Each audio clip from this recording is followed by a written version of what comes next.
100 साल आप चुनाव जीतेंगे लेकिन नेहरू को फिर भी वहां खड़ा पाएंगे, क्योंकि अथॉरिटेरियनिज्म के खिलाफ पार्लियामेंट्री डेमोक्रेसी के प्रतीक हैं नेहरू। वो ढाल हैं, वो रक्षा कवच हैं। वो ऐसे व्यक्ति थे जब उनकी आलोचना नहीं होती थी तो छद्म नाम से अपनी आलोचना स्वयं करते थे। टाइम मशीन नहीं है सर, नहीं तो मैं अपने सारे साथियों को 47-46 ले जाता। खून की नदियां बह रही थी दोनों तरफ, खून की नदियां। मंदिर में गाय काट के फेंकी जा रही थी, मस्जिद में सुअर फेंके जा रहे थे। चीजें तय होती है सर। खालिद नाम है, जेल में रहोगे, सुनवाई नहीं होगी। हैदर नाम है, मीरान हैदर, नहीं सुनवाई होगी। इमाम नाम है, सर्जिल इमाम, नहीं होगा। गुलफिशा होगी, नहीं होगा। तो ये किसी की शादी करवानी है, किसी को चुनाव जितवाना है, तो किसकी पर्ची निकलेगी, किसकी अर्जी लगेगी। तो अच्छा है कि हम संविधान के दायरे में बात कर रहे हैं। माननीय सभापति महोदय, नेहरू जी पर बहुत चर्चा होती है जब से इस संसद में आया हूं, और मैं इस नई सरकार के बाद ही सदन में आया हूं। बचपन में सोचा करता था पार्लियामेंट पहुंचूंगा, लेकिन आज एक कन्फेशन करता हूं, हमेशा अपने को विपक्ष में देखता था, तो विपक्ष में ही हूं। तो सर ऐसा है, मैंने कई दफा कहा है, 14 का चुनाव, 19 का चुनाव, 24 का चुनाव जवाहरलाल नेहरू नहीं हारे हैं, विपक्ष हारा है, कांग्रेस हारी है। 100 साल आप चुनाव जीतेंगे लेकिन नेहरू को फिर भी वहां खड़ा पाएंगे, क्योंकि अथॉरिटेरियनिज्म के खिलाफ पार्लियामेंट्री डेमोक्रेसी के प्रतीक हैं नेहरू। वो ढाल हैं, वो रक्षा कवच हैं। और मैं आपको बताऊं, हमारे नड्डा साहब ने जेपी का उद्धृत किया और मुझे अच्छा लगा कि जयप्रकाश जी ने जब इंदिरा जी को, वो इंदू लिखा करते थे, जब चिट्ठियां लिखी ना इमरजेंसी के दौरान, तो नेहरू को इन्वोक किया। I am writing to you in the name of your father Jawaharlal Nehru. वो ऐसे व्यक्ति थे जब उनकी आलोचना नहीं होती थी तो छद्म नाम से अपनी आलोचना स्वयं करते थे। तो मैं क्या कहूं, जयप्रकाश जी का कश्मीर पर जो नेहरू जी को चिट्ठी थी या इंदिरा जी को चिट्ठी थी, अगर वो चिट्ठी आज मनोज कुमार झा अपने नाम से कॉपी पेस्ट करके लिख दे, तो सर शाम तक मैं टेलीविजन डिबेट में विलेन बन जाऊंगा। मेरे पर यूएपीए लगे ना लगे, सांसद हूं शायद ना लगे, लेकिन बहुत तरह की तोहमत लगेगी। सर एक आवश्यक बात, हम महापुरुषों की जन्मतिथि पुण्यतिथि पर माल्यार्पण वाले दुनिया के नंबर 1 देश हैं। इतनी पुष्प वर्षा करते हैं जन्मतिथि और पुण्यतिथि पे, लेकिन सर वो तिथियां इस बात की भी होती है कि हम अपनी चुनौतियों को स्वीकार करें। अगर हम संविधान दिवस मना रहे हैं, क्या फ्रीडम के बारे में नहीं बात होनी चाहिए? दोनों तरफ ऐसी बातें हो रही हैं, मेरी कमीज सफेद, तुम्हारी कमीज गदली। अरे साहब, संविधान की कमीज देख लो, वो गदला ना हो, उस पे दाग ना पड़े। ये हमारा दायित्व होना चाहिए। आज से 25 वर्ष बाद मैं इस सदन में नहीं होऊंगा, हम में से बहुत लोग नहीं होंगे। जब 100 साल पे चर्चा हो रही होगी, बहुत चर्चा होगी, लोग विश्लेषण करेंगे, जैसे आज हम करते हैं कि नेहरू को यह करना चाहिए था, नेहरू ने वो नहीं किया। 100 साल बाद कोई आपके बारे में टिप्पणी करे, मैं जीवित नहीं रहूं, संभवतः मैं सदन में नहीं रहूंगा, लेकिन वो भी अच्छा नहीं लगेगा सर, अशोभनीय लगेगा। टाइम मशीन नहीं है सर, नहीं तो मैं अपने सारे साथियों को 47-46 ले जाता। खून की नदियां बह रही थी दोनों तरफ, खून की नदियां।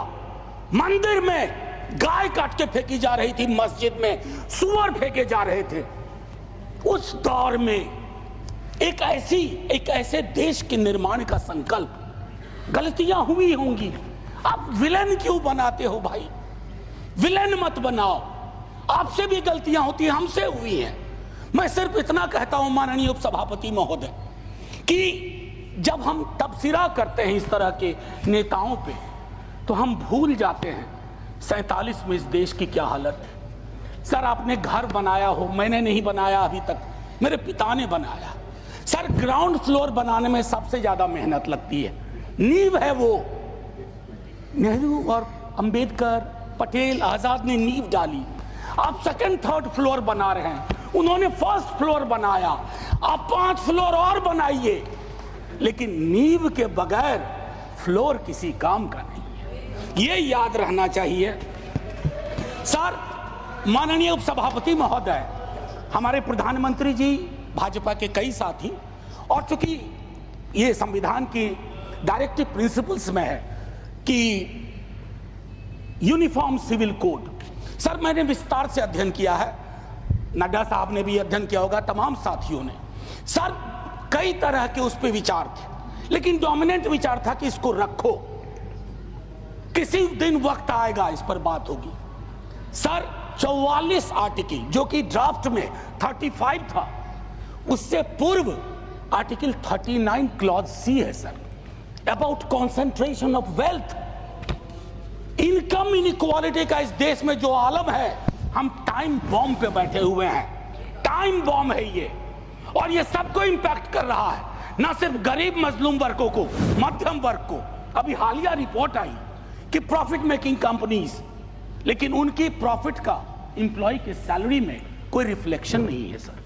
रिलेटिव डिप्रिवेशन का जन्म हो रहा है, 44 तक पहुंचिए यूनिफॉर्म सिविल कोड तक, लेकिन रास्ते में एक मील का पत्थर है आर्टिकल 39 से, वहां रुकिए, ठहरिए, सोचिए कि इसको, क्योंकि अंबेडकर साहब को आप कोट कर रहे थे सोशलिज्म के बारे में कि वो कहते थे कि वो तो रचा बसा है, सेक्युलरिज्म रचा बसा, मानता हूं, लेकिन उन्होंने नेशनलाइजेशन ऑफ लैंड और इंडस्ट्री की भी बात की थी।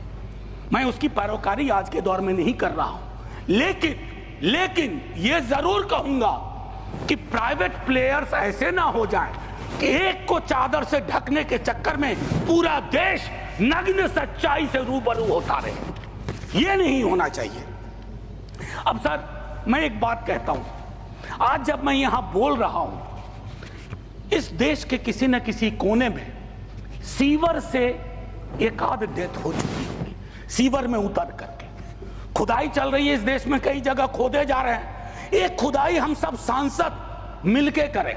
वो जो सेप्टिक टैंक और सीवर में उतर करके जहरीली गैस से मरने वाले लोग, ये कौन है? ये हम एक हैं तो सेफ हैं में नहीं आते, ये हमारे हिस्सा नहीं है, इसी समाज का हिस्सा है। हाँ, ये अव्वल बात है कि हमारी जातिगत सीढ़ी नुमा पदानुक्रम में वो नीचे आते हैं, उनके उन पर गौर थोड़ा हम कम करते हैं, ये नहीं होना चाहिए। और मैं समझता हूं कि फ्रीडम की जब बात हो तो हम मूल्यांकन करें। फ्रीडम में हाइफन नहीं होता है, फ्री के बाद डॉम नहीं, जैसे जॉर्ज ऑरवेल की किताब में था, all animals are equal but some animals are more equal than others. इस देश में नाम और सरनेम से भी चीजें तय होती हैं। खालिद नाम है, जेल में रहोगे, सुनवाई नहीं होगी। हैदर नाम है, मीरान हैदर, नहीं सुनवाई होगी। इमाम नाम है, सर्जिल इमाम, नहीं होगा। गुलफिशा होगी, नहीं होगा। तो ये सारी चीज,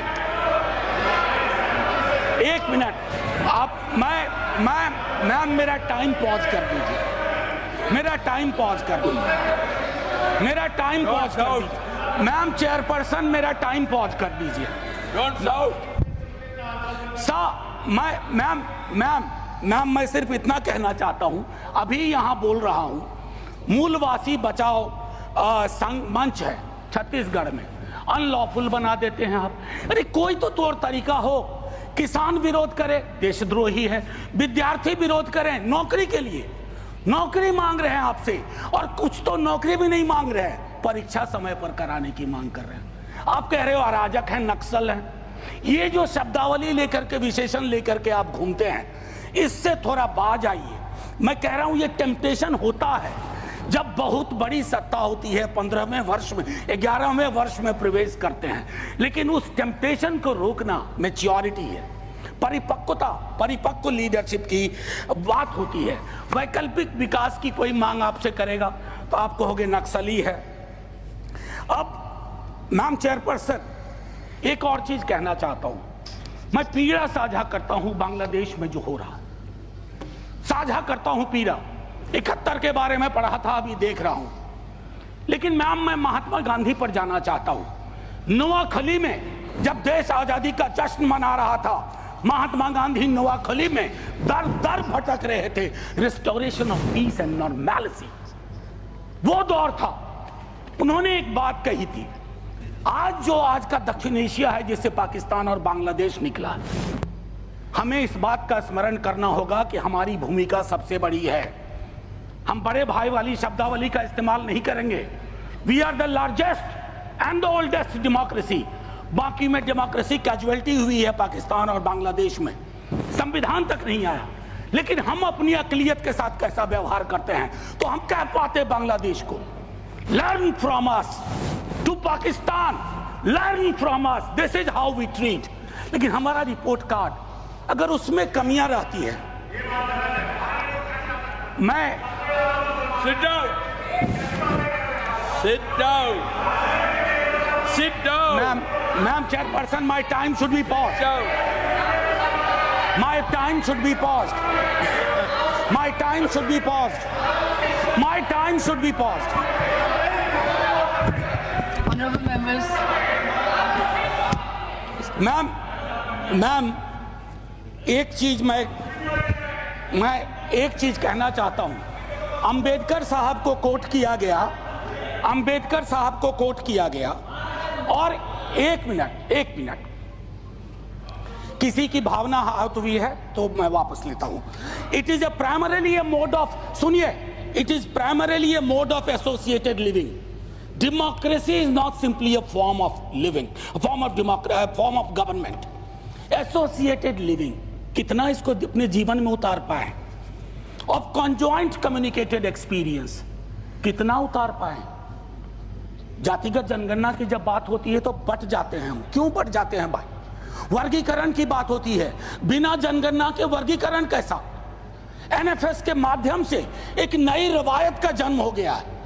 एक ओबीसी की लिस्ट में क्रीमी लेयर के इंटरप्रिटेशन के लिए आप राज्यों की समकक्षता इक्विवेलेंस को एक ऑर्डर के माध्यम से छुपा देते हैं। आपका दोष नहीं भी दूंगा, कहूंगा कि अधिकारी वर्ग के अंदर अभी भी वो मानस है कि वो रिप्रेजेंटेशन से परेशान होता है, चिढ़ता है, उसको लगता है ये यहां कहां आ गए।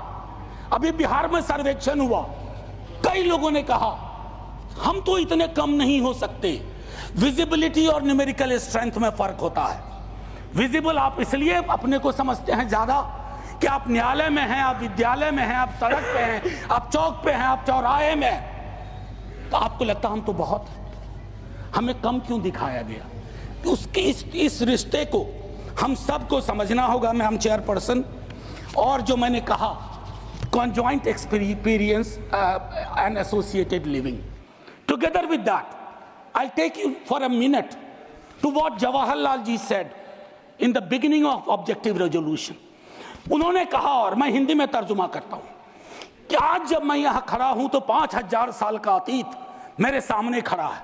मैं अभिभूत भी हूं, लेकिन मेरी चिंताएं भी हैं। इन चिंताओं और अभिभूत होने के बीच किस तरह के राष्ट्र का हम निर्माण करेंगे इस संविधान सभा के माध्यम से, मैं इस चुनौती को स्वीकार करता हूं अपने साथियों के साथ। और then he mentioned oath of tennis court. मैंने इस सदन में एक दिन कहा था कि 1789 के रेवोल्यूशन के बाद जहां से लिबर्टी, इक्वालिटी, फ्रैटर्निटी आया, जवाहरलाल जी ने कहा तब के बादशाह ने वहां कमरे बंद करवा दिए कि कॉन्स्टिट्यूएंट असेंबली नहीं बैठ सकती है। एक कमरे से दूसरा कमरा, दूसरे कमरे से बरामदा, और आखिर में टेनिस कोर्ट में पूरी की पूरी असेंबली बैठी और ओथ लिया। उसको कहते हैं ओथ ऑफ टेनिस कोर्ट। उन्होंने क्यों यह उदाहरण दिया कि हमारी डेमोक्रेसी में भी कभी इस तरह के चैलेंज आ जाए तो संसद इमारत की मोहताज नहीं होगी। संसदीय लोकतंत्र इमारत की मोहताज नहीं होगी, वो इबारत देखेगी। और इबारत में फर्क है। मैम आज मैंने कहा था हट करूंगा, 1.5 से 2 मिनट और चाहिए। अब मैंने कहा कि वन नेशन वन इलेक्शन की बात हो रही है। उस पर विस्तार से बोलूंगा जिस दिन अगर आया, अगर सिलेक्ट कमेटी को गया तो अलग बात है। लेकिन मैम, इस देश में 1 नेशन 1 इलेक्शन था। नड्डा साहब ने कहा, मैं मानता हूं।